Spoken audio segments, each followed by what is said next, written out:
अ, नरेशवती, बहुत-बहुत शुक्रिया। मैं तहे दिल से ब्रॉडकास्ट मंत्र का शुक्रिया अदा करना चाहूँगी कि वो एक इतना बढ़िया माध्यम क्रिएट कर रहे हैं, जिससे कि हम अपनी आवाज़ को बुलंद कर सकें एंड ज़्यादा से ज़्यादा मासेस तक पहुँच सकें, ताकि हम उनको एक इमोशनल, साइकोलॉजिकल एंड स्पिरिचुअल राहत दे सकें, so that they can restructure, redesign, and re-engineer themselves as they've never done it before. You see, when a challenge that appears to be apparently insurmountable, the biggest challenge that lies with you is how you adapt yourself. What is the kind of resilience? What is the kind of flexibility you originate yourself in yourself so that you can overcome the challenge? And that's where the true power lies. In short, अगर बाहर की परिस्थिति इस तरह से महसूस होती है कि वह अनुकूल नहीं है और उसको आप सरमाउंट नहीं कर सकते, देन आपके पास बिगेस्ट चैलेंज ये है कि आप अपने स्वयं को कैसे ट्रांसफॉर्म करते हैं और अपनी पावर को, अंदर की पावर को कैसे जागृत करते हैं। यू सी, हमने अभी तक लाइफ बहुत बहिर्मुखी लाइफ जी है, जिसमें हमने एक पैसे की दौड़ में भागते रहे हैं, सर्वाइवल की दौड़ में भागते रहे हैं, कंपटीशन की दौड़ में भागते रहे हैं, पर जो सोल कनेक्टिविटी है, जो मी टाइम है, हमारे पास कभी भी नहीं हो रहा है। जो आपकी बहुर्मुखी दौड़ है, अभी भी हमारे अंदर वो एक मेंटल कंडीशनिंग हो गई है कि हम 21 दिन से पहले वाली जो प्री कोरोना लाइफ है, उसको नॉर्मल लाइफ बोलते हैं और हम सब उस नॉर्मल लाइफ में जाना चाहते हैं।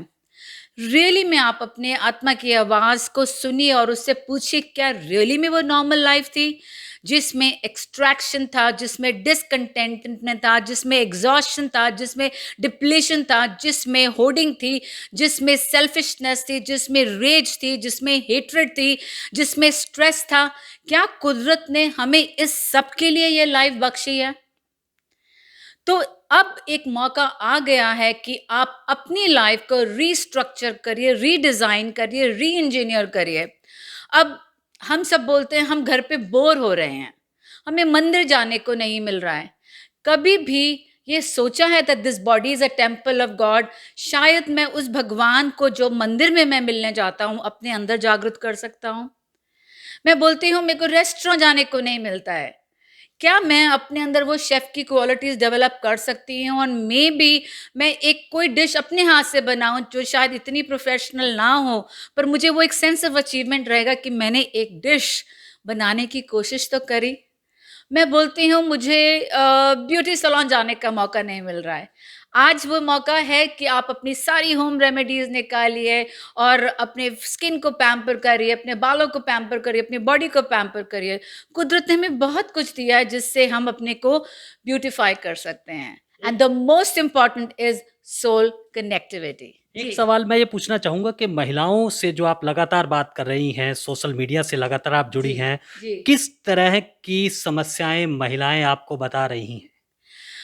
ऑनेस्टली स्पीकिंग, मुझे रात को 3 बजे भी फ़ोन आया मेरे स्टूडेंट का, जो कि beauty queen, international beauty queen रह चुकी है, मल्टीनेशनल कंपनी में बहुत सीनियर प्रोफाइल पे है, एंड शी से सारा घर का काम मैं करती हूँ और हस्बैंड मेरी कोई सहायता नहीं करते।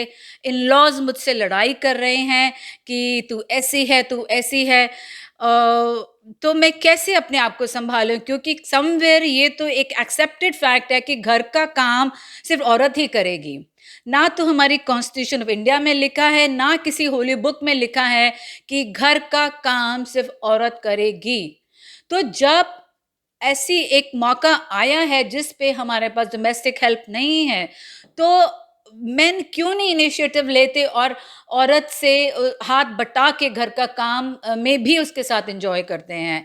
तो it's time men really wake up to it. Patriarchy society से मैट्रियार्की सोसाइटी का टाइम आ गया है। Ardhanarishvara is half male half female. It's time male and female, man and woman join hands and manage the responsibility together. बहुत-बहुत शुक्रिया। तो ये थी नीलेश्वरी जो कह रही थी कि अब समय है पुरुषों को भी महिलाओं के साथ काम में हाथ बढ़ाना चाहिए, क्योंकि कोरोना संकट कोई भी जाति नहीं देखता, धर्म नहीं देखता और ना ही कोई लिंग देखता है कि ये पुरुष है या महिला है, ये सबको समान रूप से प्रभावित करता है। तो कोरोना ने एक नई ज़िंदगी की शुरुआत की है, तो आप भी एक पहल कर दीजिए, कम से कम अपने घरों में महिलाओं के साथ काम में हाथ बटाइए और आप बने रहें ब्रॉडकास्ट मंत्रा के साथ। Please spend time with your self. ये टाइम है मेडिटेट करने का, मी टाइम का। बहुत सारी सेल्फ गाइडेड मेडिटेशंस हैं। प्लीज़ आप अपने स्वयं में उतरिए, मेडिटेट करिए और जो आनंद आपको बाहर की लाइफ में नहीं मिला, वो आनंद, वो ब्लिस आप अपने अंदर ही अनुभव करिए। आप एक स्टेप तो लीजिए और देखिए कुदरत आपकी कैसे सहायता करती है। धन्यवाद।